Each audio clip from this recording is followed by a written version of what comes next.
नमस्कार दोस्तों, news point लेकर हाजिर हूं मैं राजीव और हमारे साथ जुड़े हुए हैं अमलेंदु उपाध्याय जी। अमलेंदु जी, आपका स्वागत है। नमस्कार, धन्यवाद। तो जिस महामारी से पूरी दुनिया परेशान है, उससे बचने के लिए लॉकडाउन को कारगर उपाय बताया जा रहा है, क्योंकि वैक्सीन या कोई और दवा इस महामारी से बचने के लिए इस वक्त उपलब्ध नहीं है। लॉकडाउन की वजह से देश की अर्थव्यवस्था भी लड़खड़ा गई है और इसी लॉकडाउन की वजह से कई लोग जहां तहां फंस गए हैं, खासकर प्रवासी मजदूर। अधिकतर लोग तो अपने गांव को वापस जाना चाहते हैं, लेकिन वो जा नहीं पा रहे हैं। इधर संयोग देखिए कि आज पंचायती राज दिवस है। इस मौके पर आज प्रधानमंत्री नरेंद्र मोदी ने देश भर के सरपंचों से वीडियो कॉन्फ्रेंसिंग के जरिए बातचीत की। उन्होंने ग्रामीणों की तारीफ करते हुए कहा कि आपने दुनिया को बहुत सरल शब्दों में मंत्र दिया है। आपने सिंपल शब्दों में कह दिया है कि न सोशल डिस्टेंसिंग, न लॉकडाउन, सिर्फ 2 गज दूरी। इस मौके पर प्रधानमंत्री ने 2 योजनाओं की शुरुआत भी की है। पहली योजना जो है उसका नाम है ग्राम स्वराज और दूसरी योजना का नाम है स्वामित्व योजना। पीएम का दावा है कि ये पंचायतों के संपूर्ण डिजिटलीकरण की शुरुआत है। पीएम मोदी ने पूर्व प्रधानमंत्री राजीव गांधी की एक टिप्पणी का जिक्र करते हुए कहा है कि पहले लोग कहते थे कि केंद्र से 1 रुपया चलता है तो गांव तक केवल 15 पैसा ही पहुंचता है। आज 1 रुपया निकलता है तो 100 के 100 लाभार्थियों के खाते में जमा हो जाता है। मोदी जी ने राजीव गांधी की टिप्पणी को तो याद किया, लेकिन यह भी याद करना जरूरी है कि राजीव गांधी के प्रधानमंत्री रहते हुए संविधान में 73वां संशोधन करके पहली बार पंचायती राज संस्थान की पेशकश की गई थी। इसके तहत स्थानीय निकायों को शक्तियां दी गईं, सत्ता का सही मायनों में विकेंद्रीकरण हुआ और गांवों तक आर्थिक विकास और सामाजिक न्याय की शक्ति का एहसास पहुंचा। अमलेंदु जी, आप क्या कहेंगे इन सारी चीजों पे? देखिए, मोदी जी हैं, देश के प्रधानमंत्री हैं, 138 करोड़ लोगों का प्रतिनिधित्व करते हैं, तो उन पर टिप्पणी करना उचित नहीं है। और मोदी जी हैं, लेकिन मैं तो ये बड़ा सोच के हैरान हूँ कि मोदी जी मन की बातें भी कर लेते हैं, मोदी जी पंचायतों से भी बात कर लेते हैं, उद्योगपतियों से भी बात कर लेते हैं, अब सुना है मुख्यमंत्रियों से भी बात करेंगे, वित्त मंत्री से बात करते ही रहते हैं। इतनी सारी बातें करने के बाद आखिर मोदी जी काम कब करते हैं, मैं ये सोच सोच के बहुत हैरान हूँ। और काम कब करते हैं, उस काम के नतीजे क्या होते हैं, ये भी मैं सोच सोच के हैरान हूँ कि वो नतीजे भी मालूम नहीं पड़ते। अब देखिए, मजे की बात क्या है कि मोदी जी जिस ब्रॉडबैंड पर पंचायतों से बात कर रहे थे, सारी पंचायतें ब्रॉडबैंड से जुड़ी हुई हैं, तो वो एसटीडी जो था उसको राजीव गांधी लेकर के आए। वो संचार क्रांति थी जबरदस्त, पूरे देश का नक्शा जो था उस एसटीडी ने बदल दिया। और मालूम पड़ा कि हाँ, एक जो है बहुत लंबी छलांग जो थी वो लगी। कंप्यूटर राजीव गांधी लेकर के आए जिस पे हो रही थी वीडियो कॉन्फ्रेंसिंग। तो ये सब राजीव गांधी की देन थी। और बड़ी अच्छी बात है कि हमारे प्रधानमंत्री जो थे वो राजीव गांधी जी के दिए हुए अस्त्रों से जो थे वो ग्राम पंचायतों से प्रधानों से बातचीत कर रहे थे। ये राजीव गांधी थे और उनकी ईमानदारी थी कि उन्होंने खुल के स्वीकार किया कि 15 पैसा जो है वो पहुंचता है पंचायतों तक जब हम यहाँ से 1 रुपया भेजते हैं। क्या मोदी जी में आज ये साहस है कि मोदी जी स्वीकार कर सकें कि उनके राज में भ्रष्टाचार बढ़ गया है? एक ट्रांसपेरेंसी इंटरनेशनल इंडिया है, उसने लोकल सर्कल्स के साथ मिलकर के देश में भ्रष्टाचार का स्तर क्या है इसके बारे में नागरिकों की राय जानी थी और एक ऑनलाइन सर्वेक्षण किया था, इंडिया करप्शन सर्वे 2018। ये 2018 अक्टूबर में किया था, इसकी रिपोर्ट आई थी। और उनकी रिपोर्ट ये बताती है उस सर्वे की कि अच्छे दिनों में जो था भ्रष्टाचार बढ़ गया और 12% ज़्यादा लोगों ने रिश्वत दी। ये उसकी रिपोर्ट है ऑनलाइन सर्वेक्षण की। और लगभग 63% लोगों को लगा कि जो मोदी जी की सरकार नया कानून लेकर के आई थी, नया संशोधित कानून भ्रष्टाचार निवारण का, कि उससे अधिकारियों को जो है लोगों का उत्पीड़न करने के अधिकार मिल जाएंगे और जो है भ्रष्टाचार और ज़्यादा बढ़ेगा और ईमानदार जो और ज़्यादा परेशान होगा। ये उस ऑनलाइन सर्वेक्षण का परिणाम था।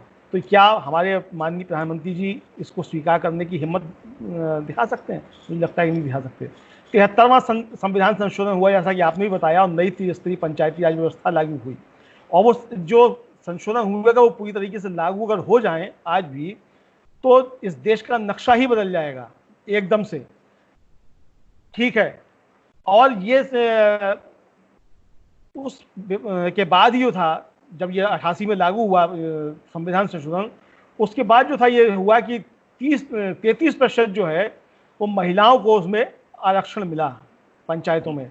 और आज जो महिलाओं का देहात में जो एकदम से नक्शा बदला है, तो उसमें इस 73वें संशोधन उसका विधेयक का बहुत बड़ा योगदान है। और जो ग्राम प्रधानों के चेहरे पे जो खुशहाली जो आपको दिख रही है, आज जो दिख रही है जो खुशहाली ग्राम प्रधानों के चेहरे पे, वो खुशहाली भी जो है वो जवाहर रोजगार योजना जैसी जो आई थी योजनाएं, जो राजीव गांधी की सरकार लेकर के आई थी, उसकी बदौलत आपको देखने को मिल रही हैं। तो ये जो काम थे वो हुए थे। और हमारी जो मोदी जी की सरकार है, उसने अभी जो अपना बजट पेश किया, तो ग्रामीण विकास विभाग के लिए जो बजट आवंटित हुआ था, उसमें थी वो जबरदस्त कटौती कर दी। तो ये जो था, ये उनकी स्थिति है, देखने की चीज ये है।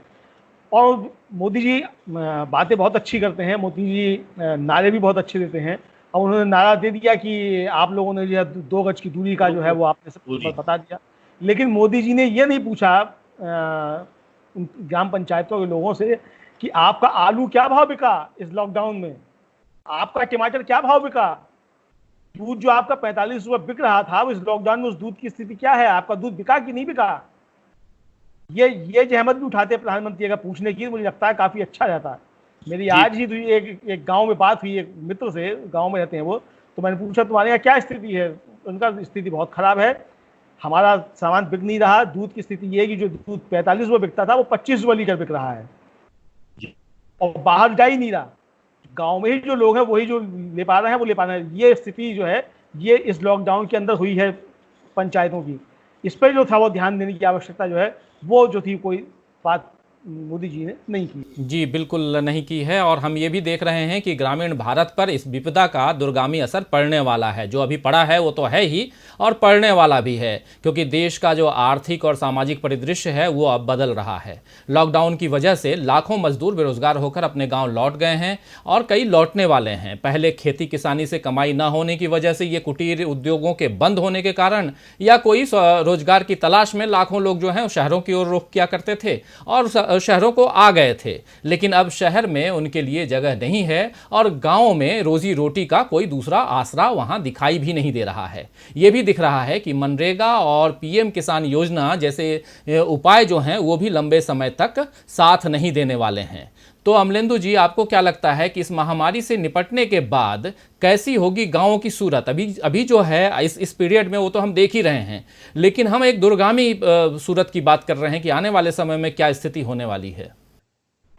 देखिए, अगर प्रधानमंत्री जी के भाषण ही केवल इसी तरीके से जारी रहे तो इस देश के जो गांव हैं वो तबाह और बर्बाद हो जाएंगे बुरी तरीके से, और सबसे ज़्यादा असर जो है वो गाँव पे ही पड़ने वाला है। आप ये समझ लीजिए कि जो प्रवासी मजदूर जो थे, जो फंसे रहे इस लॉकडाउन में, और जो 600 700 किलोमीटर पैदल चल कर अपने गांव पहुंच गए, ये रास्ते में पकड़े क्वारंटाइन कर दिए गए, क्या आपको लगता है कि वो लौट करके फिर इन महानगरों की तरफ ध्यान देंगे? पलटेंगे? बिल्कुल नहीं पलटेंगे, किसी हाल में नहीं पलटेंगे। जो फंसे हुए हैं वो भी निकलने की सोच रहे हैं। रोज जो है वीडियो वायरल हो रहे हैं सोशल मीडिया पे कि जो मजदूर जो गुहार लगा रहे हैं, खाली पेट हैं, भूखे हैं, तमाम वीडियोस जो है रोज वायरल हो रहे हैं। और ऐसा नहीं है कि वीडियो यहाँ देखिए इतने सारे कमेंट आ रहे हैं हमारे दोस्तों के, अपने कमेंट आ रहे हैं। अगर हम अपनी बात ना भी कर दें, हम तो कहने अगर हम अपनी बात ना भी करें, हम तो केवल सोशल मीडिया की बात करें, तो इतने सारे कमेंट आ रहे हैं। और सब छोड़ दीजिए, जो प्रधानमंत्री का जो इतवार का जो संबोधन हुआ था, उसका जो यूट्यूब पे वीडियो पड़ा हुआ है प्रधानमंत्री जी के अकाउंट से, उस पर अगर आप कमेंट्स को देख लीजिए तो आप स्थिति स्पष्ट हो जाएगी कितने लोग जो है फंसे हुए हैं और कितने भूख से तबाह हो रहे हैं। प्रधानमंत्री जी पंचायतों से बात करने के बजाय अगर 30,000 कमेंट उन्होंने अपने उस यूट्यूब वीडियो पर पड़े जो हुए हैं उनको पढ़ लिया होता, तो स्थिति जो थी मालूम पड़ गई होती गाँव की क्या स्थिति हो रही है और प्रवासी मजदूरों की क्या स्थिति हो रही है। मैं ये कह रहा हूँ कि देखिए, मनरेगा ने इस देश के अंदर एक बड़ा क्रांतिकारी परिवर्तन किया था, और वो क्रांतिकारी परिवर्तन ये हुआ था कि मजदूर, जब बेरोजगारों को देहात में 100 दिन का जब रोजगार मिलने लगा, गारंटी हो गई, तो जो न्यूनतम मजदूरी हुआ करती थी उसमें एकदम से उछाल आया, और उस न्यूनतम मजदूरी से जो जीवन स्तर जो था वो लोगों का बढ़ा। बिल्कुल। और उसकी वजह से थी जो खुशहाली जो आपको शहरों में भी देखने को मिली, वो मनरेगा की वजह से थी, जिसपे मोदी जी ने उसे कटाक्ष किए थे प्रधानमंत्री बनते ही। अब सबसे ज्यादा संकट जो है उस मनरेगा पे ही आने वाला है, और इसलिए आने वाला है कि ये सरकार उस मनरेगा पे पैसा घटाएगी, उस पर पैसा नहीं देगी। और मनरेगा में अगर पैसा दिया जाएगा तो गांव की स्थिति सुधर सकती है और ये जो है एक नया मॉडल एक तैयार हो सकता है। लेकिन प्रधानमंत्री जी के जो सलाहकार हैं वो असल में उनका किसी का भी गांव से कोई ताल्लुक है ही नहीं, और जो जिन लोगों का गांव से ताल्लुक है, जो सलाह देने की कोशिश करते हैं, प्रधानमंत्री जी उनको अपना दुश्मन समझते हैं। जियांद्रेज अगर सलाह देते हैं, अगर अमर सेन सलाह देते हैं, रघुराम राजन अगर सलाह देते हैं, अभिजीत बनर्जी अगर सलाह देते हैं, तो ये सारी सलाहें जो हैं ये प्रधानमंत्री जी को दुश्मनों की सलाह नजर आती है। और इन सब की भी बात छोड़ दीजिए, प्रधानमंत्री के दल के ही अगर डॉक्टर सुब्रमण्यम स्वामी जो है वो कुछ सलाह देते हैं तो वो भी उनको जो बुरी लगती है। मतलब उनकी बात ना सुनिए, जो आपके दल के अंदर है उनकी ही बात सुन लीजिए कम से कम, कि वो जो है ग्रामीण अर्थव्यवस्था को लेकर के क्या कर रहे हैं। प्रधानमंत्री जी ने महात्मा गांधी का तो नाम लिया, लेकिन प्रधानमंत्री ने महात्मा गांधी के ग्राम स्वराज के सपने की जो थी, जो मूल अवधारणा थी, उस पर क्या कार्रवाई ये सरकार करने आ रही, उस पर कोई बात नहीं की। लंबी चौड़ी बातें करने के बावजूद अब ड्रोन से जो है वो मैपिंग हो जाएगी, ये डिजिटलीकरण हो जाएगा। इस डिजिटलीकरण से क्या रोजगार मिल जाएगा? बिल्कुल सही बात। डिजिटलीकरण से गांव में जो पहुंचा है, जो छोड़ करके शहर से नौकरी, उसको रोजगार मिल जाएगा। बिल्कुल सही। प्रधानमंत्री को घोषणा करनी चाहिए थी कि मनरेगा में जो है पैसा बढ़ाया जाएगा और सबको 100 दिन के काम की गारंटी होगी। मिड डे मील में जो बच्चे नहीं जा रहे हैं उनका खाना उनके घर पहुंचेगा, ये घोषणा होनी चाहिए थी। ये घोषणा कहीं नहीं है। तो मुझे लगता है कि जो देहात की सूरत जो है वो आने वाले समय में और बिगड़ेगी। और आप ये अच्छी तरीके से समझ लीजिए कि इस देश की जो अर्थव्यवस्था है उसकी रीढ़ आज भी ग्रामीण अर्थव्यवस्था है। बिल्कुल। ग्रामीण अर्थव्यवस्था ही अब तक इस देश को संभाले रही थी, और इस सरकार ने जो सबसे ज्यादा कमर तोड़ने का काम ग्रामीण अर्थव्यवस्था का ही किया है। और अगर अभी भी ये सरकार नहीं संभली तो समझ लीजिए कि ग्रामीण अर्थव्यवस्था की जो तबाही तय है, इस देश के अंदर भी जो है भारी आर्थिक तबाही आने वाली है। मुझे लगता है कि सरकार को बहुत ध्यान देने की आवश्यकता है, अपने अहम से बाहर निकलने की आवश्यकता है, अपने अंदर की आवाजों को भी सुनने की आवश्यकता है और बाहर की आवाजों को भी सुनने की आवश्यकता है। और आईएएस अधिकारियों के जो गुट है उससे बाहर निकल करके जो जनता से जुड़े हुए लोग हैं, सिविल सोसाइटी के लोग हैं, जो लोग ग्रामीण अर्थव्यवस्था पे काम कर रहे हैं, ऐसे एनजीओ हैं, उनसे बात करने की आवश्यकता है, अर्थशास्त्रियों से बात करने की आवश्यकता है। और हार्ड वर्क जो है अपना एक तरफ किनारे रख दीजिए इस समय, सबसे मिलजुल के बात करके और किसी भी तरीके से इस देश की अर्थव्यवस्था को और ग्रामीण अर्थव्यवस्था को बचाने की बहुत आवश्यकता है। जी बिल्कुल। और जानकारों का ये भी मानना है कि मौजूदा हालात में अर्थव्यवस्था में भरोसा बहाल करने के लिए सरकार को छोटे उद्योगों और खेती किसानी और स्थानीय ग्रामीण अर्थव्यवस्था पर सबसे ज्यादा फोकस करना होगा, जो अमलेंदु जी आप बोल रहे हैं। खासकर किसानों की समस्याओं को प्राथमिकता से ठीक करना होगा। सरकार को यह भी सुनिश्चित करना होगा कि किसान मजदूरों को खेतों में फसलों की कटाई और निकासी के काम के दिक्कत ना आए, और इसके साथ ही किसानों को मंडियों तक आने जाने और फसलों की ढुलाई, भंडारण और बिक्री की व्यवस्था में मदद करनी होगी। तो किसानों की बात है, मजदूरों की बात है, जो मनरेगा की बात आप कर रहे हैं, ये तमाम चीजें हैं। और अगर इन सब बातों पर जल्द ध्यान नहीं दिया गया तो अर्थव्यवस्था का पूरा चक्र बिगड़ जाएगा, और उससे सबसे ज्यादा प्रभावित जो होंगे वो गांव के गरीब होंगे, गरीब आदमी होगा। गरीब मजदूर और किसान फिर से साहूकारों के चंगुल में न फंसे, ये भी देखना सरकार की जिम्मेदारी है।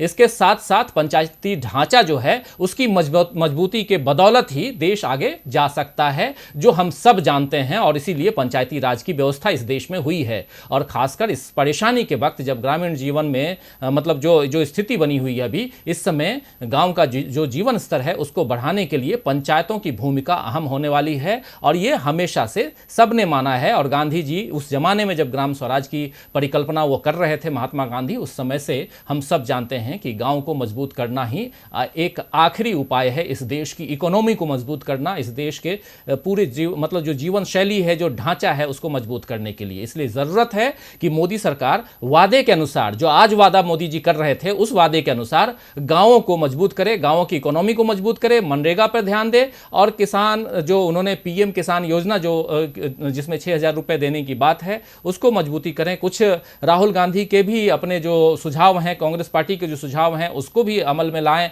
उसके अलावा कुछ अर्थशास्त्रियों के जैसे नाम आप बता रहे थे अमलेंदु जी, जिसमें रघुराम राजन भी हैं, जिसमें अमर्त्य सेन हैं, अभिजीत बनर्जी हैं, इन तीनों का नाम पिछले दिनों लगातार आ रहा है, सुब्रमण्यम स्वामी हैं, यशवंत सिन्हा हैं, ये सब ऐसे लोग हैं जो हमेशा समय समय पर प्रधानमंत्री को और उनकी सरकार को, मतलब मोदी जी और उनकी सरकार को ये सलाह देते आए हैं और इस पे अमल करने की ज़रूरत है।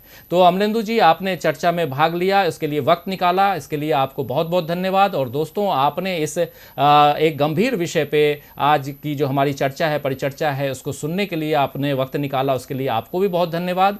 और अगर ये वीडियो आपको पसंद आया तो कृपया इसे शेयर करना ना भूलें, शेयर ज़रूर कीजिए, ज़्यादा से ज़्यादा लोगों तक इसे पहुंचाइए। और आप में से जिन्होंने भी हमारे चैनल को अब तक सब्सक्राइब नहीं किया है तो बिल्कुल नीचे आप देखिए एक सब्सक्राइब बटन दिख रहा है, उसको ज़रूर सब्सक्राइब कीजिए और घंटी बजाइए, ताकि जो बेल का जो आइकन है उसको ज़रूर उस पर भी क्लिक कीजिए, ताकि हमारा कोई भी जो नया वीडियो है वो जैसे ही अपलोड होगा या हम अगर कोई लाइव प्रोग्राम कर रहे हैं उसकी सूचना जो है आप तक तत्काल चली जाएगी। इसलिए हमारे चैनल से जुड़े रहने के लिए ये ज़रूरी है कि इसे सब्सक्राइब भी ज़रूर करें और इस वीडियो को शेयर करें, ज़्यादा से ज़्यादा लोगों तक पहुँचाएँ।